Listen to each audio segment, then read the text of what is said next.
Bonjour à toutes et à tous, bienvenue dans ce nouveau numéro du Buzz TV de TV Magazine. Aujourd'hui, nous accueillons dans ce studio un présentateur subversif que l'on pourrait même parfois qualifier de punk, car lui, il a fait le choix audacieux de présenter des émissions de débat sans jamais hurler. Vous l'avez adoré aux commandes du magazine C'est Politique, à la tête duquel il est resté quand même 6 ans. Il fait en sorte que vous vous couchiez un peu moins bête chaque soir dans C'est ce soir. Et s'il vient nous voir aujourd'hui sur ce plateau, c'est parce qu'il présente une enquête formidable au cours de laquelle on va comprendre que les répercussions de la guerre en Ukraine, pour nous, s'étendent bien au-delà du secteur de l'énergie. Bonjour Karim Rissouli. Bonjour, merci, je suis ravi d'être un punk. Franchement, il vous manque un petit peu l'Iroquois, là, vous savez, sur... ouais, c'est vrai, malheureusement, il va falloir passer à la critique du cheveu. Punk chaud, voilà. Non, restez comme ça vous va très bien. Mais c'est vrai que c'est admirable dans vos émissions, on a le temps de se poser, d'écouter, et on en parlera tout à l'heure. C'est un peu ce qui fait votre marque de fabrique, Karim Rissouli. Merci. Alors pour l'instant, on parle au cœur de la propagande russe, c'est le titre de l'enquête que France 5 diffuse donc ce dimanche 11 décembre en première partie de soirée. C'est un documentaire qui s'inscrit dans la collection qui est désormais assez célèbre maintenant, La Fabrique du mensonge. Vous allez expliquer comment le régime de Vladimir Poutine manipule les informations pour cacher la vérité. Et ce qui est édifiant, c'est vrai, dans cette démonstration, on a vu le documentaire avec Sarah, c'est qu'on se rend compte que cette propagande, finalement, nous touche tous. En quoi, nous, téléspectateurs français, sommes-nous si concernés par ce phénomène ? On est tous concernés, français, et, de quel pays du monde que ce soit, on est concernés par la propagande russe. D'abord, si cette collection devait avoir un film étalon, je pense que ce serait celui-ci. Le champion du monde de La Fabrique du mensonge s'appelle Vladimir Poutine depuis 10 ans. Ouais. Et effectivement, on se rend compte qu'on est tous concernés. C'est un documentaire qui est fabriqué épisode par épisode. Il y a 9 épisodes dans ce documentaire. Et il y en a un notamment consacré à la France au moment de la crise des Gilets jaunes. Ouais. Et en fait, on se rend compte qu'on est tous manipulés, sans le savoir forcément, par des trolls, ce qu'on appelle des trolls. Donc ce sont des êtres humains qui sont cachés dans des buildings de Saint-Pétersbourg ou de Moscou, qui vont créer de fausses informations, qui vont être relayées sur nos réseaux sociaux, parfois repris par des influenceurs ou des hommes politiques ici en France. Et donc on va, sans le savoir parfois, se faire abreuver de fausses informations, de fake news. Encore une fois, sans le savoir. Ça a déjà été votre cas ? Vous avez déjà été, malgré vous, victime de fake news, notamment de la part de la propagande russe ? Je sais pas, j'espère pas, mais en revanche, ce dont je me suis rendu compte avec ce documentaire, c'est que moi, je fais ce métier depuis une bonne quinzaine d'années, et je pense que j'avais jamais vraiment ouvert les yeux sur la réalité du régime russe. Ouais. Ça, pour le coup, c'est vrai. Et mettre bout à bout tout ce qui s'est passé depuis 10-12 ans, orchestré par la Russie, on se rend compte qu'on a peut-être parfois été, nous, en tant que journalistes, naïfs. En tout cas, ça, c'est possible. Ouais. Et ça ne date pas de la guerre en Ukraine, d'ailleurs. Non, pas du tout. Et la guerre en Ukraine, surtout, on se rend compte depuis 9 mois que les fake news, la propagande peut être mise au service de la barbarie et des atrocités les plus dingues en Ukraine. Mais en réalité, ça fait 10 ans que c'est le cas, 10-12 ans. Depuis 2011, en réalité, la Russie a pris conscience qu'il fallait manipuler les réseaux sociaux pour essayer de déstabiliser le monde occidental. Et là, on le voit, ça crève l'écran depuis 9 mois, mais c'est le cas depuis 10 ans. 2011, qui est la date de la 3e élection de Vladimir Poutine, et la date aussi où il y a eu des manifestations monstres en Russie. En fait, il y a des manifestations en Russie à l'époque, que le régime a très peur. Les Facebook, ça date de 2007, 2008. Et c'est la première fois qu'il y a des manifs qui échappent totalement au régime russe, et ils se disent que s'ils ne contrôlent pas les réseaux, alors ils sont en danger. Et ça, c'est passionnant, et c'est ce que vous racontez très bien dans La Fabrique du mensonge. On va en parler dans quelques instants. On va aussi parler un petit peu quand même de C'est ce soir et de vos projets aussi, Karim Rissouli. On sait qu'ils fourmillent à France Télévisions, mais tout d'abord, voici les news médias avec Sarah Lecoeuvre.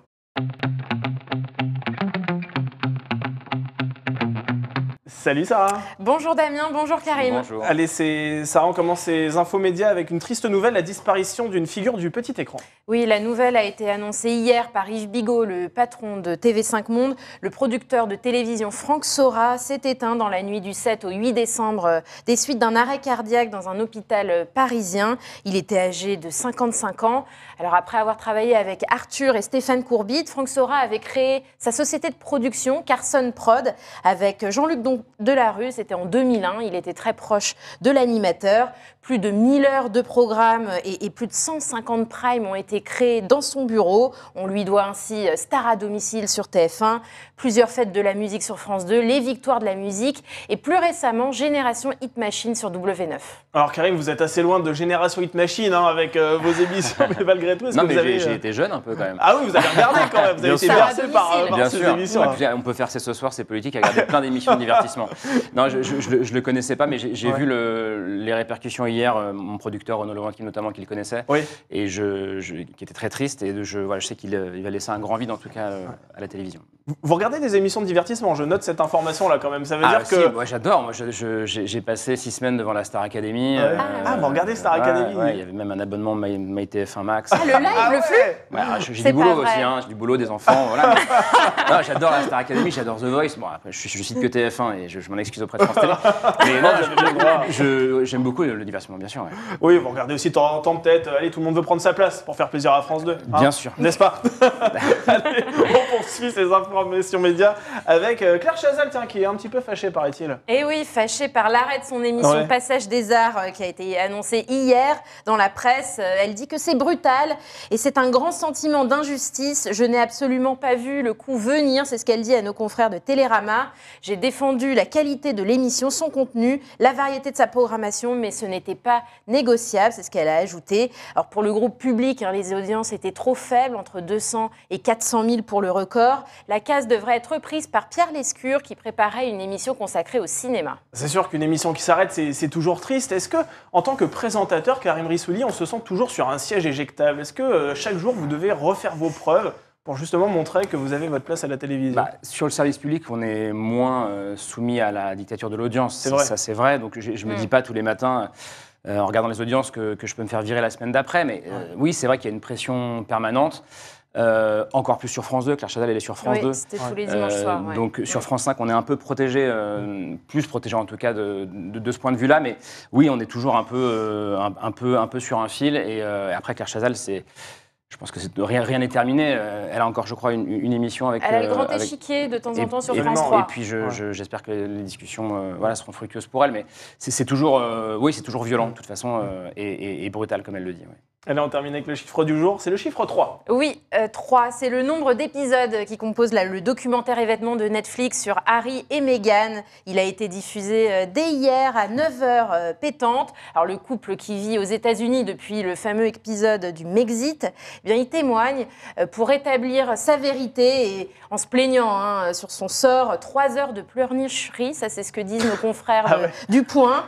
Et forcément, cette série fait un tollé outre-Manche. Pour le journaliste et éditorialiste britannique Piers Morgan, c'est pire que la télé-réalité de Kim Kardashian et sa famille, quelque chose que je ne pensais pas humainement possible. Voilà qui oui, d'accord. Bon, la monarchie britannique, ça vous passionne ou pas, Karim Rissouli? C'est pas vraiment votre truc. J'avoue pas trop. Pas trop. J'ai regardé un peu The Crown, comme tout le monde. Mais j'avoue que j'ai un peu de mal à... C'est pas trop votre truc, quoi. Non, pas trop. Sur Netflix, vous regarderiez autre chose? Pas trop, mais je suis dans une rédac où ils sont tous passionnés par ce qui se passe. On a fait une émission au moment de la mort de la reine. Oui, vous étiez obligé, forcément. Ouais, on s'est posé la question. C'était pas vraiment notre ADN, entre guillemets, mais bon, on l'a fait quand même. Non, je regarde avec intérêt comme tout, mais voilà. Vous regardez quoi sur Netflix alors, si vous regardez pas ce genre de série? Je regarde pas mal de séries, mais pas que sur Netflix. Netflix, je crois que je suis abonné à peu près à toutes les plateformes. Ah oui, d'accord. Vous êtes un gros consommateur alors. J'ai peu de temps, mais j'aime bien avoir le choix. Bon, écoutez, nous en tout cas, on va utiliser notre temps à bon escient ce dimanche parce qu'on va tous regarder, ça j'en suis certain, vous aussi, la fabrique du mensonge. La télévision, et ce sera sur France 5. On en parle tout de suite dans l'interview du Buzz TV.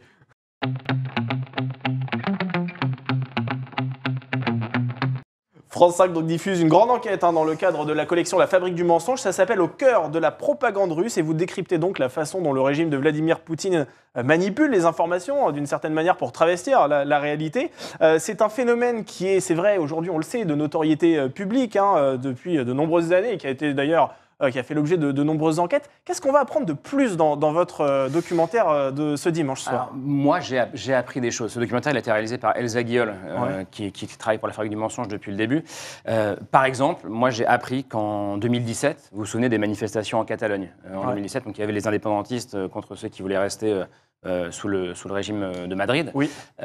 J'ai appris que les Russes avaient proposé leur aide aux indépendantistes, à Carles Puigdemont, qui était le leader à l'époque indépendantiste, en proposant 10 000 hommes, s'il était indépendant, de proposer une armée, en proposant plusieurs centaines de millions de dollars.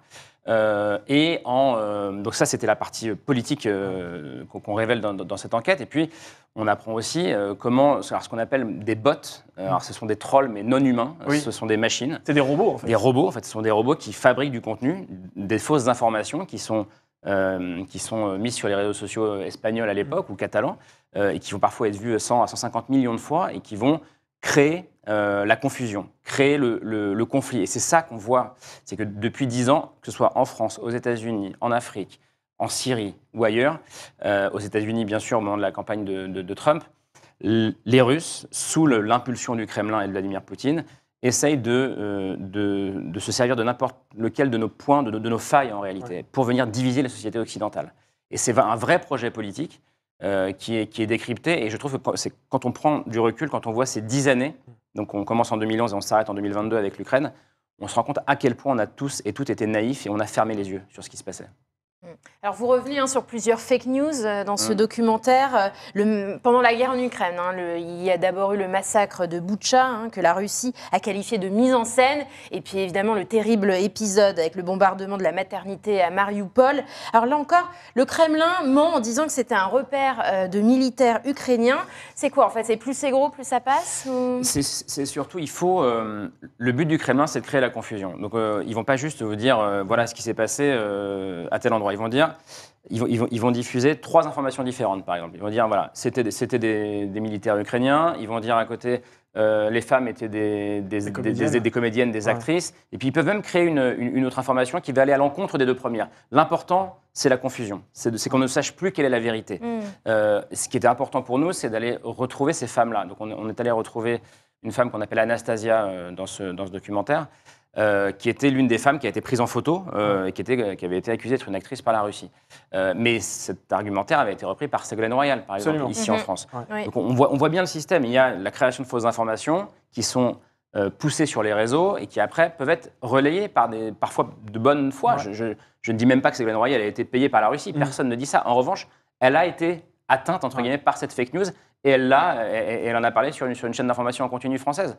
Donc l'objectif de la Russie a été atteint. Donc pour nous, c'était important d'aller retrouver ces femmes et de les interviewer, de les montrer à l'antenne, parce qu'on ne peut plus, je crois, aujourd'hui uniquement dire voilà, la Russie ment. Parce que plein de gens ici en France même ne nous croient pas, nous, en tant que journalistes. Ils vont vous dire, et pourquoi c'est pas vous qui mentez? Exactement. Et donc, il faut qu'on apporte les preuves quand on démonte des fake news. Et c'est ce qu'on essaie de faire dans ce documentaire. C'est pour ça que ce n'est pas uniquement un documentaire qui va reprendre des images. On est allé beaucoup sur le terrain, donc en Ukraine, à Madagascar. On est allé interviewer des gens, retrouver des acteurs, des témoins de tout ça, pour montrer que les fake news, ça a un impact sur la vie des gens, très concrète.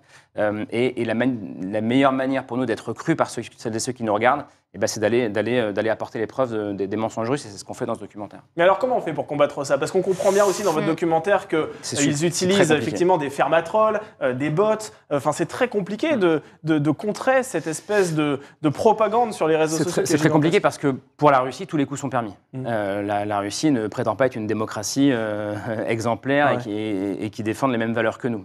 Donc tous les coups sont permis.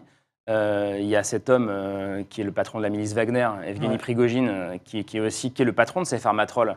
Donc on voit bien toute la cohérence du projet. C'est le même homme qui fabrique les fausses informations, qui les diffuse, qui a la milice privée. Bon, bref, donc on voit bien que c'est un projet politique d'ensemble. Comment nous, avec nos armes de la démocratie, on peut lutter contre ça?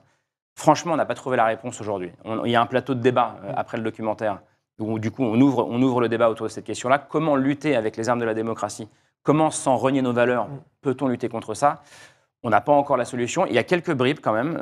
On raconte un épisode au Mali, dans ce documentaire, où le sentiment anti-français au Mali est largement relayé par les médias d'influence russe et par les réseaux russes.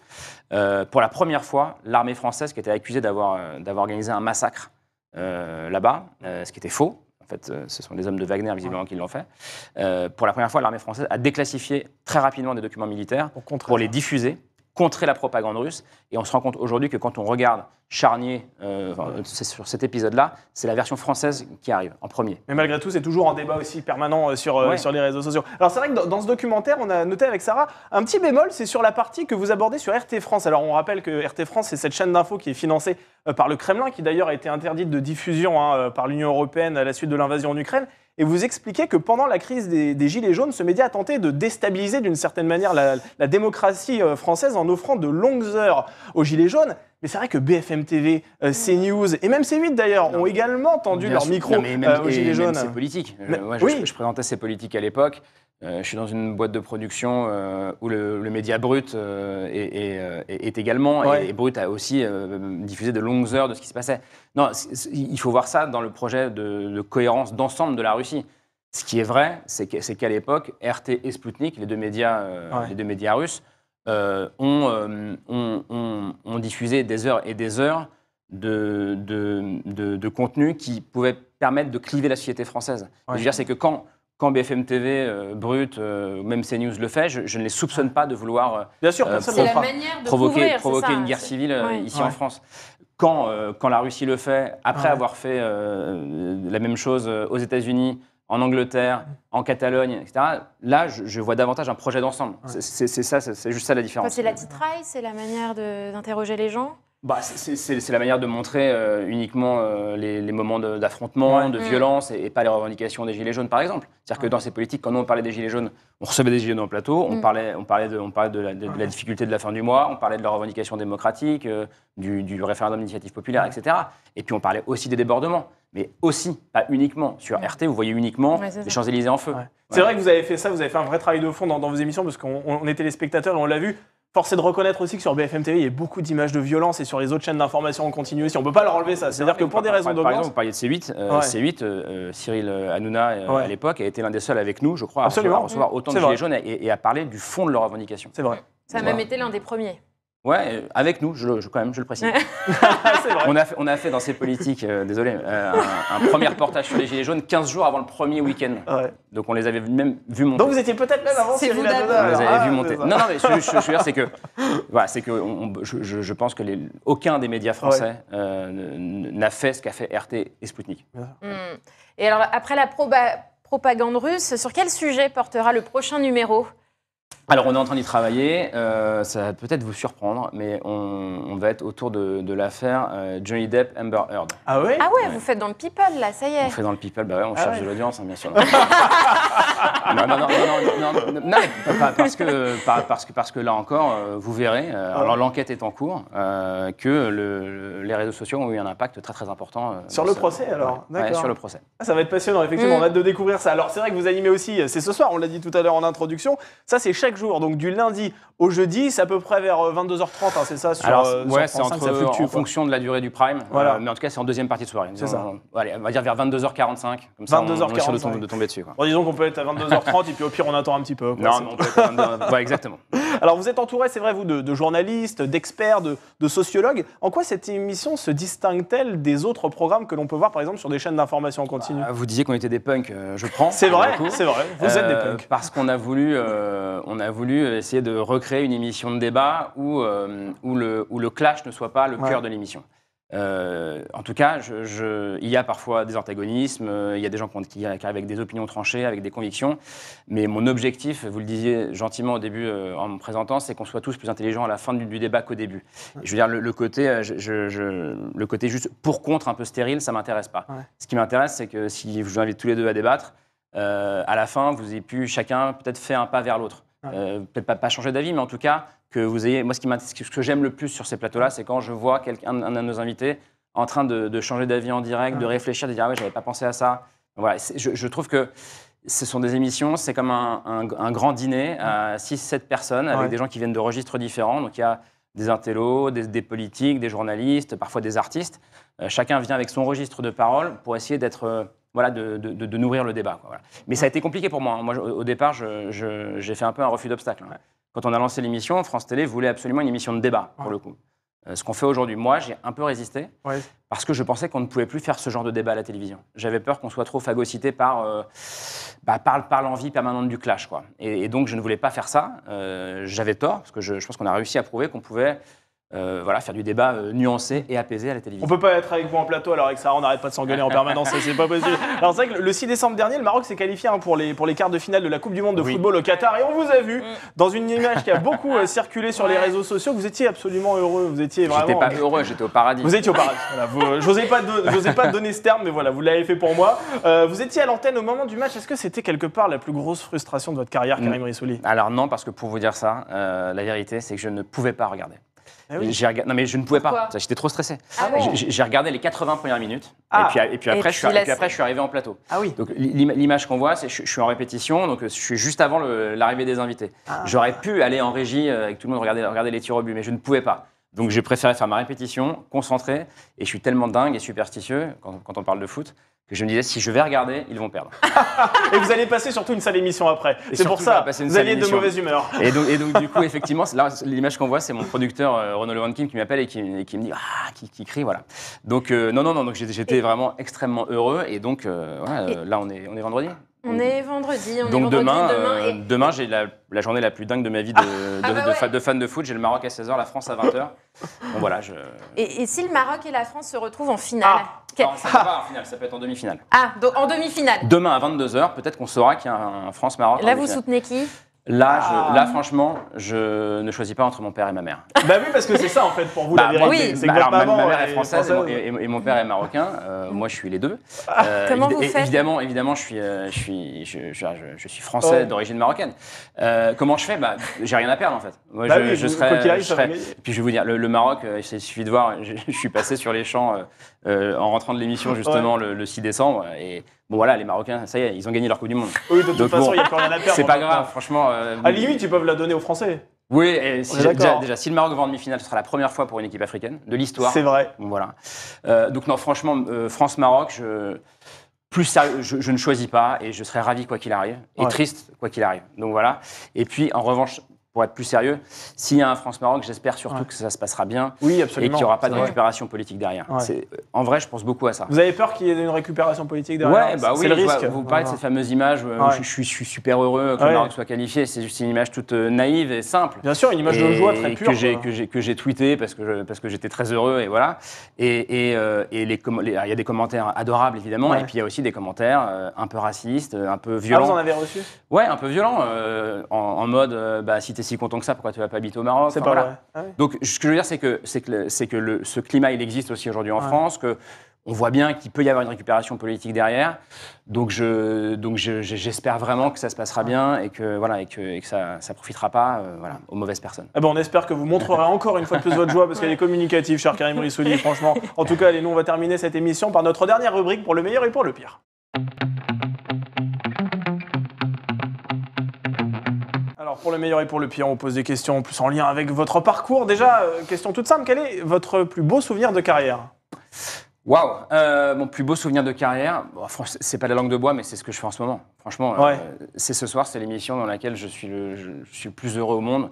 Je changerai pour rien au monde. Donc voilà, je suis heureux parce qu'on crée des formats, c'est politique, c'est ce soir. On arrive à avoir du succès avec et voilà, je suis là où je dois être en ce moment. Et ces politiques ne vous manquent pas ? Pas du tout. Pas du tout. Je l'ai arrêté parce que il fallait faire un choix. Je pense que je ne pouvais pas faire bien dans la durée les deux émissions, qu'on avait trouvé la personne idéale pour me succéder en la personne de Thomas Negaroff, que par ailleurs je continue à produire ces politiques, donc je suis encore un peu là. Et puis maintenant je peux la regarder dans mon canapé tranquille le dimanche soir. Donc vous n'avez pas poussé Thomas Negaroff au-dessus des escaliers ? Non seulement je ne vais pas le pousser, mais je vais tout faire pour le protéger. Vous êtes un bon parrain. Et le pire souvenir de votre carrière maintenant ? Le pire, il y en a eu quelques-uns. Il y en a un qu'on me ressort de temps en temps, mais parce que c'est vrai qu'il a été un peu douloureux pour moi. France 2, je suis face à Manuel Valls, je ne sais pas si vous venez de ça. Oui.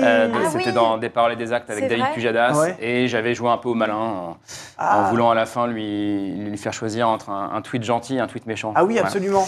Et il l'avait mal pris d'ailleurs. Il l'avait très mal pris, mais il avait fait une petite leçon de morale en direct à la télé. C'était ma première sur France 2. Ah oui. Oh, voilà, ça baptise quoi. Ouais, ça baptise. Mais bon. Et vos adieux assez politiques avaient été coupés par France 5. Comment vous l'avez vécu ? Sur le coup, je ne le savais pas. puisque la régie m'a laissé terminer. Oui. Je l'ai pas. Les gens l'ont plus mal vécu que moi. J'ai reçu plein de textos indignés. Bon, voilà, en même temps, je n'annonçais pas ma mort en direct. Donc, voilà, c'était la fin d'une émission. Vous n'êtes pas plaint auprès de la régie? Non, j'étais en retard. J'étais en retard. Et je suis souvent en retard.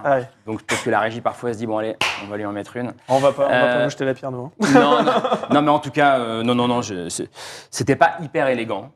C'est vrai, mais c'est pas très grave. Un petit accro, ça arrive. Ça arrive. Voilà. Bon, en tout cas, merci beaucoup Karim Rissouli. Merci d'avoir accepté notre invitation. C'est aimable toujours de venir sur ce plateau. Je rappelle que vous présentez donc un nouveau numéro de la Fabrique du mensonge consacré à la propagande russe. C'est ce dimanche 11 décembre en première partie de soirée. C'est sur France 5 que ça se passe. Et on rappelle également que vous êtes aux commandes de C'est ce soir. Cette fois-ci, c'est du lundi au jeudi. Connectez-vous vers 22h45 et vous ne serez pas déçus. En principe, ça se passera à ce moment-là. Merci beaucoup Sarah pour les news médias et pour cette interview. Et nous, on se retrouve lundi avec une journaliste que vous avez reçue récemment dans C'est ce soir. Figurez-vous, elle a travaillé sur beIN Sport. Elle est aujourd'hui sur Public Sénat. Est-ce que ça vous parle? Quelqu'un qui vous avez interviewé récemment au sujet du Qatar pour savoir si elle assumait un peu d'avoir travaillé. Quelqu'un. Une journaliste, c'est Anne-Laure Bonnet. Anne-Laure Bonnet. Je sais que vous les avez sur le bout de la langue. Je ne vais pas vous torturer davantage. Non, en fait, j'avais Bonnet et je me souvenais plus de son prénom, Anne-Laure. Et c'était formidable. Je l'adore, vous lui direz. Bien voilà, on lui dira et elle viendra nous parler de son émission qui s'appelle Sport, etc. Donc ce sera lundi. On espère que vous serez nombreux sur ce plateau. En attendant, on vous souhaite une excellente journée, un très bon week-end et donc à lundi pour un nouveau Buzz TV.